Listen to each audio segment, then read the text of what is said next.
أعوذ بالله من الشيطان الرجيم.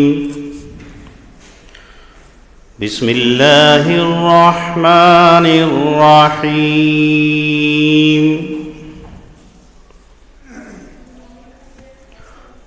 وكذلك أخذ ربك إذا أخذ القرى وهي ظالمة إن أخذه أليم شديد.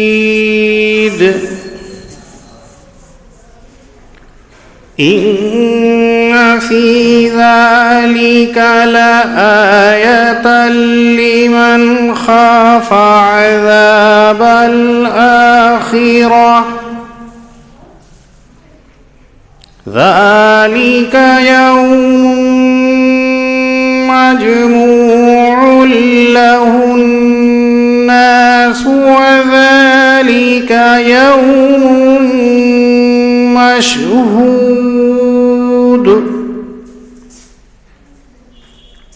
وما نؤخره إلا لأجل معدود. صدق الله العظيم.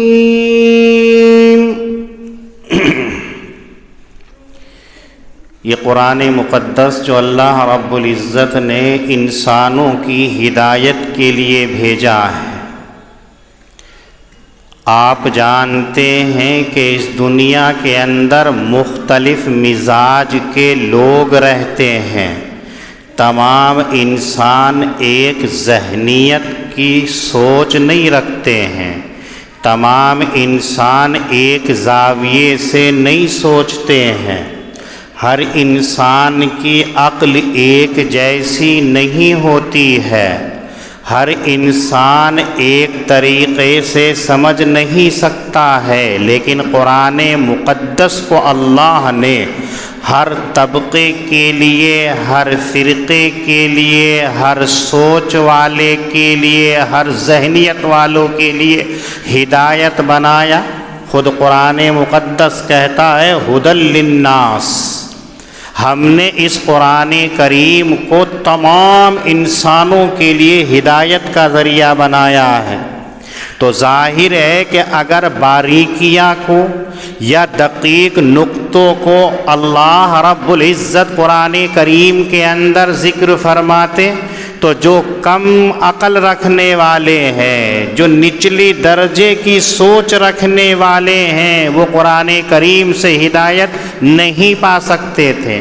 تمام انسانوں کے طریقے کو سامنے رکھتے ہوئے اللہ نے قرآن مقدس کے اندر مضامین کو علیحدہ علیحدہ ذکر کیا. من جملہ ان میں سے کچھ لوگوں کی ہدایت اور رہنمائی کے لیے واقعات کو، قصص کو ذکر کیا کہ جو لوگ نہیں سمجھتے کہ توحید اور وحدانیت کیا ہے، جو لوگ یہ نہیں جانتے ہیں کہ اللہ رب العزت ایک ہے، کیسے ہیں، اگر اس کی بات کو نہ مانا تو ہمارا کیا نقصان ہو سکتا ہے. تو اللہ رب العزت نے امم سابقہ کے واقعات کو قرآن کریم کے اندر ذکر کیا. آپ دیکھ رہے ہیں پچھلے کئی ہفتے سے حضرات انبیاء کے واقعات قرآن کریم کے اندر ذکر کیے جا رہے ہیں. ان تمام سے لوگوں کو کیا حاصل ہونا ہے؟ ان آیات کریمہ کے اندر اللہ تعالیٰ یہی ذکر فرماتے ہیں کہ جب ہم اپنے انبیاءوں کو دنیا کے اندر بھیجتے ہیں، وہ آ کر کے یوں کہتے ہیں کہ ایک اللہ وحدہ لا شریک کا اقرار کر لو، فلاح یاب ہو جاؤ گے، کامیاب ہو جاؤ گے، ہدایت پا جاؤ گے. اور اس بات کے اوپر انبیاءوں میں سے کوئی تم سے کسی اجرت کا، کسی محنتانے کا کوئی مطالبہ نہیں کرتا ہے، بلکہ تمام کا یہی جملہ ہوتا ہے ان اجریہ الا علی اللہ رب العالمین، میرا محنتانہ، میری مزدوری، میری اجرت تمام میرے رب کے اوپر ہے جو تمام عالم کا پالنہار ہے۔ لیکن اس کے باوجود جن جن قوموں نے انبیاؤں کی تکذیب کی، جن لوگوں نے انبیاؤں کی مخالفت کی، جن لوگوں نے انبیاؤں کے خلاف دنیا کے اندر کام کیا، تو آپ نے دیکھا کسی کی بستی کو اوپر لے جا کر کے پلٹ دیا گیا، کسی کے اوپر آسمان سے پتھروں کی بارشوں کو نازل کر کے ہلاک کر دیا، کسی کو چیخ کے ذریعے سے ہلاک کر دیا، کسی کو باد و بارہ کے عذاب کے اندر مبتلا کر دیا، کسی کو زمین کے اندر دھسا دیا۔ یہ تمام امت محمدیہ کے لیے عبرت، امت محمدیہ کے لیے یہ اس لیے ہے کہ دیکھ لیں ان لوگوں کا انجام کہ جنہوں نے انبیاؤں کی تکذیب کی تو کیا ہوا۔ ہم نے آپ کے پاس میں نبی آخر الزمان محمد الرسول اللہ صلی اللہ علیہ وسلم کو بھیجا ہے، اگر آپ نے تکذیب کی، ان کا انکار کیا تو تمہارا حال بھی کیا ہوگا۔ یہاں پہلی آیت کریمہ کے اندر اللہ رب العزت یہ بتلا رہے ہیں کہ ان لوگوں سے کہیے کہ جب تیرے رب کی پکڑ بستی کے اوپر آتی ہے، جب اللہ رب العزت کسی بستی کو پکڑ میں لے لیتے ہیں، گرفت میں لے لیتے ہیں، عذاب کے اندر مبتلا کرتے ہیں، تو بستی کے رہنے والے ظلم کے اندر مبتلا رہتے ہیں۔ کبھی اللہ کا عذاب ایسے نہیں آیا کہ تم اطاعت کے اندر، فرما برداری کے اندر، تم اللہ کی اطاعت کے اندر، اللہ کی عبادت کے اندر لگے ہوئے ہو، ایسا ہرگز نہیں ہوتا ہے۔ تشریح لے آئیے گا مولانا۔ بلکہ جب لوگ ظلم کی انتہا کر دیتے ہیں، تمام کے تمام چیزوں کے اللہ کی مخالفت کر دیتے ہیں، پھر اللہ کا عذاب آتا ہے۔ ان اخذہ علیم شدید، اللہ کا عذاب معمولی عذاب نہیں ہے، اللہ کا عذاب انتہائی دردناک ہوتا ہے، شدت والا ہوتا ہے۔ اس ایک جملے کے اندر تمام انسانوں کی ذہنیت کو جھنجھوڑ کر کے رکھا ہے کہ آپ دنیا کے اندر رہتے ہیں، آپ کی مرضی کے خلاف، آپ کی طبیعت کے خلاف، آپ کے حساب کے خلاف اگر کوئی معاملہ پیش آ جاتا ہے تو کتنی تکلیف کے اندر آپ مبتلا ہو جاتے ہیں۔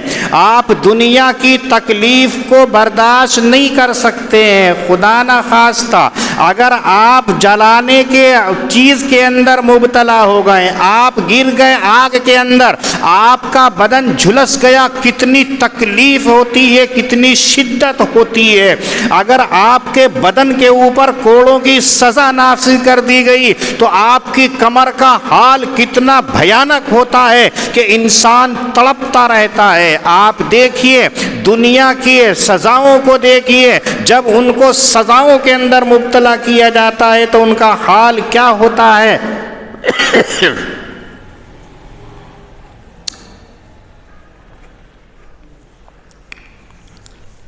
ہم دنیا کے عذاب کو برداشت نہیں کر سکتے ہیں، تو جو اس کائنات کو بنانے والا ہے، جو اس دنیا کو بنانے والا آپ کا سب کا خالق اور مالک ہے، جب وہ عذاب دینے پر آئے گا تو آپ اس کے عذاب کو کیسے برداشت کر سکتے ہیں، اس کی پکڑ کو کیسے برداشت کر سکتے ہیں۔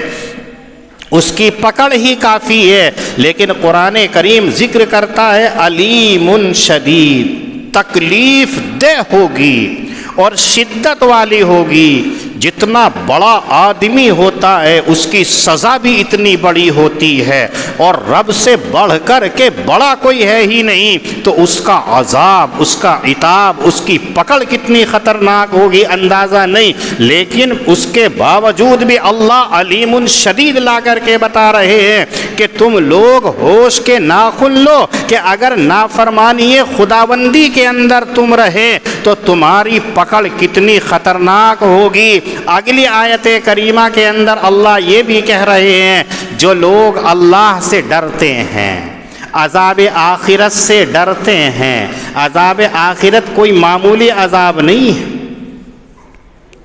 حضرت نبی اکرم صلی اللہ علیہ وسلم نے ارشاد فرمایا، جس کو امام ترمذی رحمۃ اللہ علیہ نے اپنی جامع ترمذی کے اندر نقل کیا ہے، کہ جب اللہ رب العزت تمام انسانوں کو ہلاک کر کے قیامت میں اٹھائیں گے اور میدان محشر کے اندر ان کو جمع کر دیا جائے گا، تمام اسی حال کے اندر اس حال میں حیران و پریشان ہوں گے کہ کسی کو کوئی کسی کی خبر نہیں آئے گی۔ ایک عرصے تک اللہ رب العزت ان کو یوں ہی چھوڑے رکھیں گے۔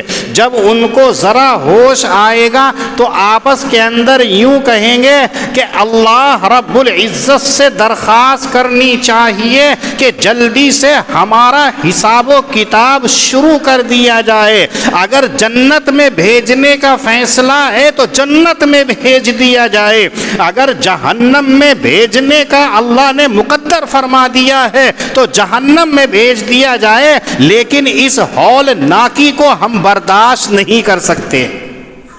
جبکہ عذاب نہیں ہوگا، میدان کے اندر تمام جمع ہوں گے اور وہی اتنا خطرناک، اتنا بھیانک لگے گا کہ لوگ یہ پکار اٹھیں گے کہ اے بار الہ، جو فیصلہ ہمارے لیے کرنا ہے کر دیجئے، ہم سے یہ سختی، یہ پریشانی، یہ ہیبتناکی برداشت نہیں ہوتی ہے۔ تو جہنم کا عذاب کتنا بھیانک، کتنا خطرناک ہوگا۔ روایتوں میں آتا ہے کہ جہنم کی آگ کا یہ عالم ہے کہ آگ دوسرے جہنم کے حصے کو کھائے جاتی ہے۔ حضرت نبی اکرم صلی اللہ علیہ وسلم فرماتے ہیں کہ اللہ رب العزت سے جہنم نے یوں کہا کہ اے رب، میرا حصہ دوسرے حصے کو کھائے جا رہا ہے، آپ مجھے کسی چیز کا حکم دیجئے۔ یعنی جہنم کی آگ اتنی بھیانک ہے، اتنی خطرناک ہے، انتہائی کالی ہے کہ ایک حصہ دوسرے حصے کو کھائے جاتا ہے۔ تو اللہ رب العزت نے جہنم سے یہ کہا کہ تم دو سانس لے لیا کرو، ایک باہر کو لے لیا کرو تو اس کی گرمی محسوس ہوگی، ایک اندر کو لے لیا کرو۔ آپ دنیا کے اندر دیکھیے، جب گرمی کی شدت ہوتی ہے تو جہنم باہر کو سانس لیتی ہے، ہم سے کتنی دوری پر ہے اس کا اندازہ نہیں ہے، لیکن اس کی گرمی کا یہ عالم ہوتا ہے کہ ہم بے چین ہو جاتے ہیں۔ اور انسانی صنعت کے ذریعے سے جو اے سی کا انتظام کیا جاتا ہے، ایک حد وہ ہوتی ہے کہ اے سی بھی فیل ہو جاتی ہے۔ جب اتنی دوری سے گرمی کہ تمام کی تمام ٹھنڈک کی چیزیں آپ کی فیل ہو جاتی ہیں، تو سوچئے اس جہنم کا اور اس جہنم کی آگ کا کیا عالم اور کیا منظر ہوگا، کتنا بھیانک اللہ رب العزت نے وہ عذاب ان لوگوں کے لیے تیار کیا ہے جو اللہ کی نافرمانی کرتے رہتے ہیں، اللہ کی مخالفت کرتے رہتے ہیں، اللہ کی بغاوت کرتے رہتے ہیں۔ ایسے لوگوں کے لیے اللہ نے عذاب آخرت کو تیار کر رکھا ہے۔ لیکن جو لوگ آخرت کے عذاب سے ڈرتے ہیں، ایسے لوگوں کے لیے ان تمام واقعات کے اندر، قصوں کے اندر جو حضرات انبیاء سابقین کے ذکر کیے ہیں، نشانیاں ہیں، عبرت ہے کہ اس کو دیکھیں اور اپنے اعمال کا جائزہ لیں۔ حضرت نوح کو دیکھیے، حضرت ہود کو دیکھیے، حضرت صالح کو دیکھیے، حضرت ابراہیم کو دیکھیے، حضرت موسیٰ کو دیکھیے کہ ان کی قوموں نے جب نافرمانی کی تو کتنا بھیانک ان کا انجام ہوا۔ قرآن مقدس کہتا ہے جب ان کے اوپر عذاب آیا تو ایسے عذاب آیا کہ جیسے دنیا کے اندر یہ آباد ہی نہیں ہوئے تھے، صفحہ ہستی سے ان کو مٹا دیا گیا ہے۔ امت محمدیہ آپ دیکھ لیجئے، اگر آپ نے بھی یہی حال اپنائے رکھا، اگر آپ نے بھی یہی وتیرہ اپنائے رکھا تو کہیں ایسا نہ ہو کہ پکڑ کے اندر نہ آ جائیں۔ اس لیے ان لوگوں کے لیے نشانی ہے جو آخرت سے، عذاب سے ڈرتے ہیں۔ ایک جگہ قرآن کریم کے اندر اللہ نے فرمایا کہ جو لوگ اللہ کے پاس کھڑے ہونے سے ڈرتے ہیں، اللہ تعالیٰ ان کو خوش کر دیتے ہیں اور ان کے لیے اللہ نے جنت کا وعدہ کیا ہے۔ وَأَمَّا مَنْ خَافَ مَقَامَ رَبِّهِ وَنَهَى النَّفْسَ عَنِ الْهَوَىٰ فَإِنَّ الْجَنَّةَ هِيَ الْمَأْوَىٰ، وہ لوگ جو اپنے رب کے سامنے حاضری دینے ہوئے کھڑے ہونے سے ڈرتے ہیں، ان کو یہ خوف رہتا ہے کہ ہمارا رب اگر ہم سے سوال کر لے گا، ہمارا رب ہمارے اعمال کا حساب و کتاب لے گا تو اس وقت کے اندر ہمارا کیا حال ہوگا۔ یہ ڈرتے ہوئے دنیا کے اندر زندگی گزارتے ہیں اور اپنے اعمال کو اعمال صالحہ کے اندر اعمال حسنہ کی طرف تبدیل کرتے ہیں، پھر بھی وہ ڈرتے رہتے ہیں۔ ایسے لوگوں کے لیے اللہ فرماتے ہیں فَإِنَّ الْجَنَّةَ هِيَ الْمَأْوَىٰ، ان لوگوں کا ٹھکانہ جنت ہے۔ لیکن جو لوگ اللہ رب العزت کے سامنے کھڑے ہونے سے نہیں ڈرتے ہیں، اللہ کے دربار میں حاضری سے نہیں ڈرتے ہیں، تو ایسے لوگوں کے لیے اللہ نے جہنم کو بنایا ہے اور جہنم ان کا ٹھکانہ ہے۔ اللہ دوسری آیت کریمہ کے اندر فرماتے ہیں ذَلِكَ يَوْمٌ مَجْمُوعٌ لَهُ النَّاسُ وَذَلِكَ يَوْمٌ مَشْهُودٌ، جو آخرت کا دن ہے وہ ایسا دن ہے جہاں اولین و آخرین کو جمع ہونا ہے۔ جب سے دنیا کو بنایا ہے اور اختتام دنیا تک جتنے انسان ذریت آئے گی تمام کے تمام اس دن کے اندر ایک ساتھ جمع ہو جائیں گے۔ وَذَلِكَ يَوْمٌ مَشْهُودٌ، اور اس دن کے اندر تمام کے اعمال پیش کیے جائیں گے، اس وقت میں سب کے سب وہاں ہوں گے۔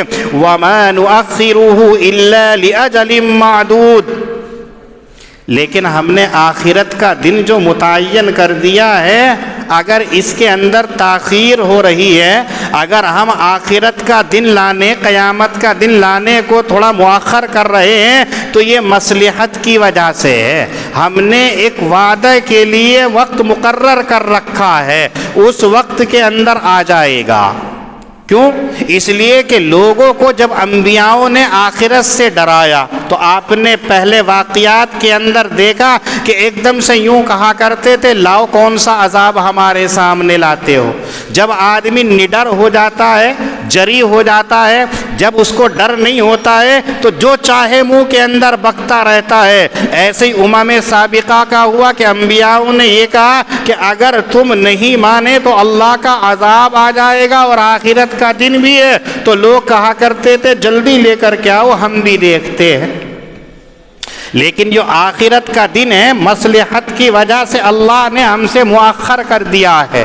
جب وہ دن آئے گا، قیامت کا دن ہوگا، لا تکلم نفس الا باذنی، کسی کی جرت، کسی کی مجال نہیں ہوگی کہ اللہ رب العزت کے سامنے لب کشائی کر سکے۔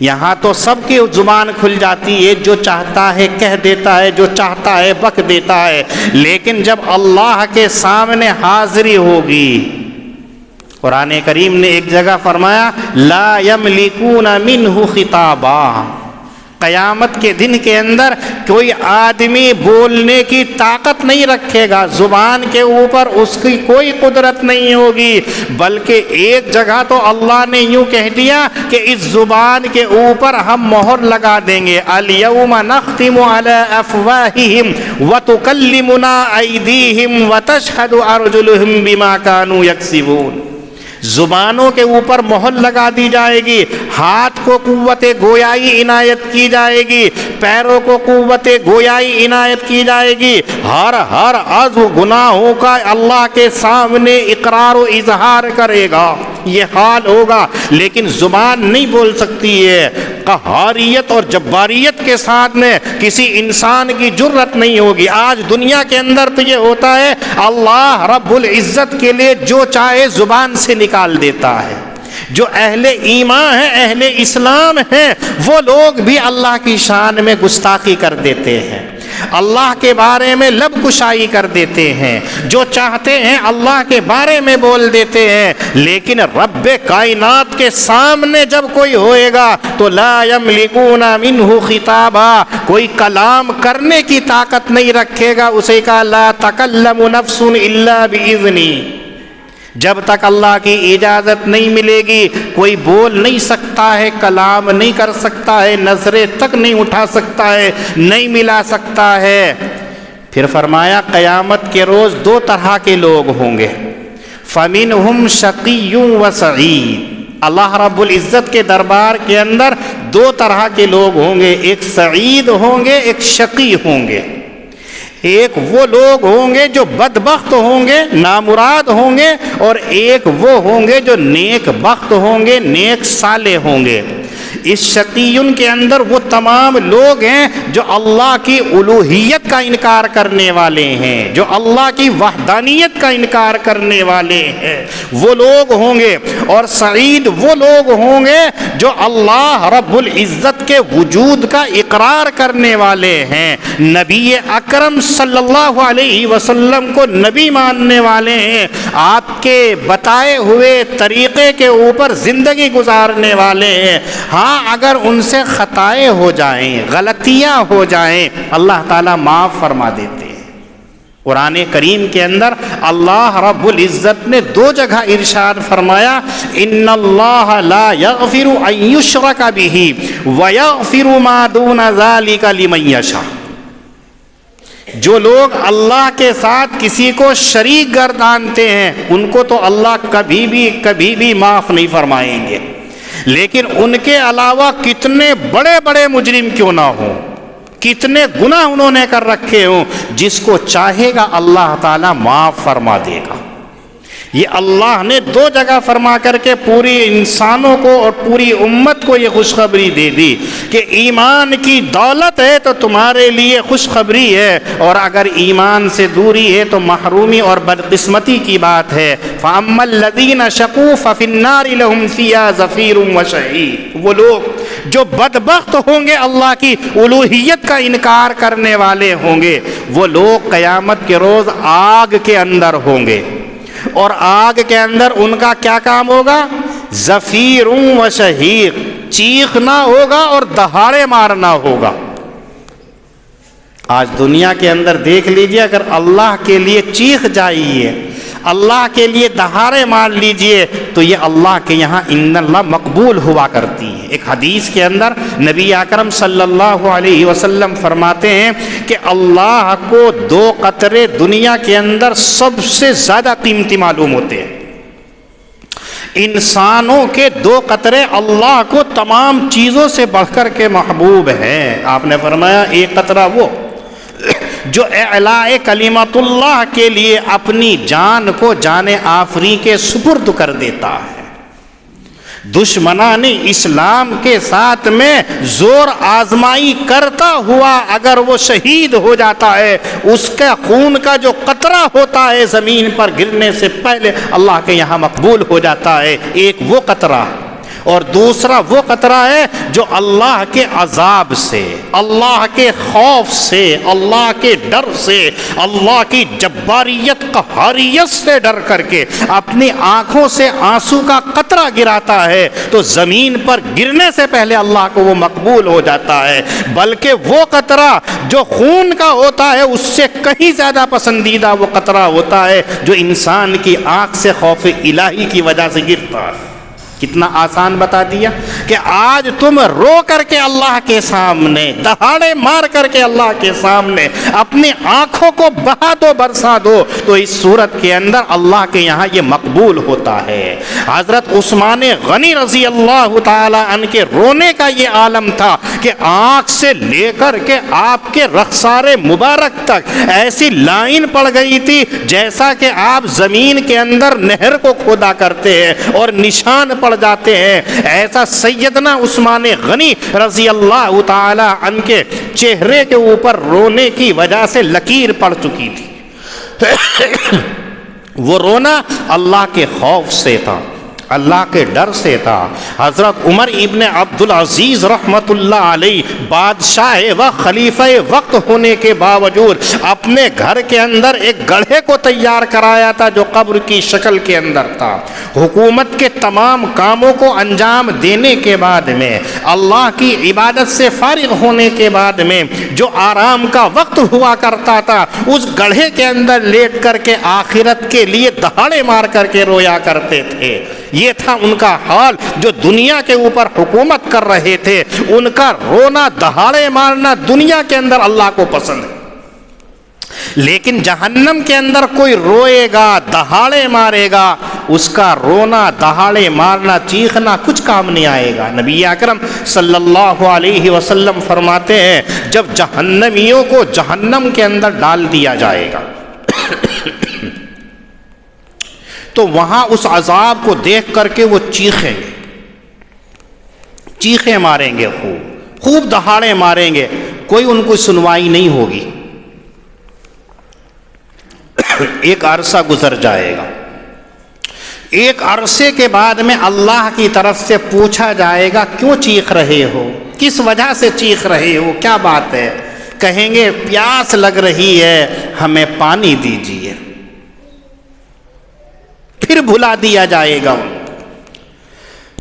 ایک عرصے کے بعد میں اب ان کو پانی دیا جائے گا، بِمَاءٍ صَدِيدٍ۔ وہ پانی کیسا ہوگا کہ جب وہ پانی کا پیالہ اپنے قریب کو لے کر کے آئیں گے تو اس کی گرمی اور شدت اور تمازت کی وجہ سے نیچے کا ہونٹ ان کا پگھل کر کے نیچے زمین کے اوپر گر پڑے گا، اور اس کی گرمی کی وجہ سے اوپر کا ہونٹ سکڑ کر کے سر کے اوپر پہنچ جائے گا۔ یہ شدت ہوگی اس پانی کی جو وہ پئیں گے، لیکن گرمی اور پیاس کی وجہ سے ان کا یہ عالم ہوگا، اس کھولتے ہوئے پانی کو پینے پر مجبور ہوں گے۔ آقا صلی اللہ علیہ وسلم فرماتے ہیں جیسے ہی وہ پانی حلق کے اندر ڈالیں گے تو ان کے اندر کی تمام عطریاں پاخانے کے راستے نکل کر کے باہر آ جائیں گی۔ یہ شدت ہوگی، یہ عالم ہوگا، لیکن وہاں سنوائی کوئی نہیں ہوگی۔ اسی قرآن کریم کہتا ہے زفیر و شہیر۔ وہ لوگ جہنم کی آگ کے اندر صرف چیخیں گے اور دہاڑے ماریں گے، لیکن اللہ کے یہاں کوئی اس کی سنوائی نہیں ہے۔ خالدین فیہا ما دامت السماوات والارض، ہمیشہ ہمیشہ یہ اسی جہنم کے اندر عذاب کے اندر رہیں گے جب تک آسمان اور زمین ہے۔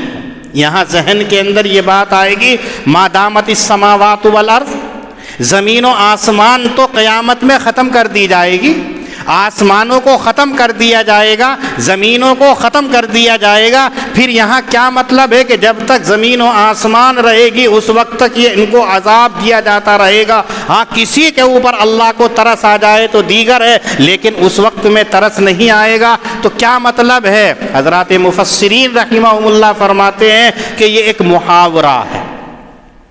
جیسے آج کل آپ بھی دیکھتے ہیں کسی بڑے کا انتقال ہو جاتا ہے تو اس کے نعرے لگتے ہیں جب تک سورج چاند رہے گا فلاں تیرا نام رہے گا، تو مطلب یہ ہوتا ہے کہ ہمیشہ رہے گا۔ ایسی یہ بھی ایک محاورہ ہے کہ زمین و آسمان جب تک رہیں گے اس وقت تک تجھے عذاب دیا جاتا رہے گا، یعنی ہمیشہ ہمیشہ کے لیے، محاورے کے لیے استعمال کیا۔ اور وہ لوگ کہ جو نیک وقت ہوں گے، دنیا کے اندر اعمال صالحہ کیے ہوں گے، جنہوں نے دنیا کے اندر نبی اکرم صلی اللہ علیہ وسلم کے طریقے کے مطابق زندگی گزاری ہوگی، اللہ رب العزت ان کو جنت کے اندر داخل فرمائیں گے۔ اور جنت بس ایک حدیث سے دیکھ لیجئے، آپ علیہ الصلاۃ والسلام نے جنت کی پوری عکاسی کی ہے، ما لا عین رأت ولا اذن سمعت ولا خطر علی قلب بشر۔ جنت کی کوئی تعریف نہیں کر سکتا ہے، جنت ایسی چیز ہے نہ کسی آنکھ نے دیکھی ہے، نہ کسی کان نے اس کی حقیقی تعریف سنی ہے، نہ کسی کے دل کے اوپر اس کا خیال تک گزرا ہے۔ وہ جنت تو ایسی عظیم ترین شے ہے، جنت میں جو ایک مرتبہ چلا جائے گا دائمی طور پر وہ جنت کے اندر رہے گا، ہمیشہ ہمیشہ اس کے اندر رہے گا۔ یہ عطا اللہ کی طرف سے ہوگی جس کے اندر کمی نہیں کی جائے گی۔ نبی اکرم صلی اللہ علیہ وسلم کے مخاطب وہ مشرکین عرب ہیں جو 360 چودھریوں کی عبادت کیا کرتے تھے، ان کو مخاطب کر کے کہا فَلَا تَكُ فِي مِرْيَةٍ مِّمَّا يَعْبُدُ هَؤُلَاءِ۔ اے محمد صلی اللہ علیہ وسلم، جن کی یہ عبادت کرتے ہیں ان کے بارے میں آپ شک میں نہ پڑنا، یہ تو ان کی عبادت کرتے ہیں جن کے ان کے آباء و اجداد عبادت کرتے آئے ہیں، اور ان کے آباء و اجداد کا حال دیکھ لیجئے۔ کسی کو زمین کے اندر دھسا دیا گیا ہے، کسی کو چیخ مار کر کے ہلاک کر دیا گیا ہے، کسی کو پتھر برسا کر کے ہلاک کر دیا گیا ہے۔ یہ تمام کے تمام اسی کی پرستش عبادت کرنے والے ہیں، تو ان کا انجام بھی یہی ہوگا، اور ہم جو ہیں ان کا حصہ بھی پورا پورا دیں گے، اس کے اندر کمی نہیں کریں گے، یعنی آخرت کے اندر۔ اگر یہ آپ کا انکار کرتے ہیں تو کرنے دیجئے، آخرت میں آنا تو انہیں ہمارے پاس میں ہے، ہم ان کو عذاب کا پورا حصہ ان کو دے دیں گے۔ وَلَقَدْ آتَيْنَا مُوسَى الْكِتَابَ فَاخْتُلِفَ فِيهِ، یہود جن کو اللہ رب العزت نے تورات سے نوازا تھا، تورات کے اندر یہ سب چیز پڑھا کرتے تھے، آخری نبی کے اوصاف بھی تمام چیزیں تھیں، لیکن اس کے باوجود حضرت موسیٰ علیہ السلام کو جو اللہ نے تورات عنایت کی تھی، یہ یہود اس کے اندر بھی شک میں پڑ گئے، پھوٹ پڑ گئی۔ قرآن کریم کہتا ہے یحرفون الکلم عن مواضعہ، ان اہل کتاب نے حقیقی کتاب کے اندر تحریف کر ڈالی، تغیر اور تبدل کر ڈالا، اپنی منچاہی آیتیں اس کے اندر لکھ لی۔ اللہ نے جو تورات کے اندر اصل حکم نازل کیا تھا اس کو بدل ڈالا، آپس میں اختلاف ہو گیا، اتنا شدت سے اختلاف ہوا، اللہ کہتے ہیں لولا کلمۃ سبقت من ربک لقضی بینہم، اگر ہمارا ایک کلمہ سبقت نہ کر جاتا تو یقیناً ان تمام کو ہم دنیا ہی کے اندر بھیانک عذاب دے دیتے۔ اور ہمارا وہ ایک کلمہ کیا ہے کہ ان تمام کو میدان محشر کے اندر اکٹھا ہونا ہے، وہاں ہم ان کو عذاب دیں گے، اور نیک لوگ ہوں گے تو ان کو ثواب دیں گے۔ یہ جو ہم نے لکھ لیا ہے بس اس وجہ سے ہم ان کو عذاب نہیں دیتے، ورنہ ان کے کرتوت یہود کے ایسے ہیں کہ ابھی دنیا کے اندر ان کو عذاب دے دیا جائے۔ وَإِنَّهُمْ لَفِي شَكٍّ مِّنْهُ مُرِيبٍ، اور یہ لوگ ابھی اس شک کے اندر پڑے ہوئے ہیں کہ پتہ نہیں وہ آخرت کا دن ہوگا یا نہیں ہوگا۔ یہ اہل کتاب قیامت کے بعد آنے والے دن کے بارے میں شک میں مبتلا ہیں کہ آیا آخرت کا دن ہوگا بھی یا نہیں ہوگا۔ اس لیے آپ دیکھ لیجئے جتنے لوگ ہیں، جب وہ دن آئے گا تو آپ کا رب ان کے تمام اعمالوں کا پورا پورا بدلہ دیں گے، اور جو کچھ یہ دنیا کے اندر کر رہے ہیں ان سے پوری طرح واقف ہے۔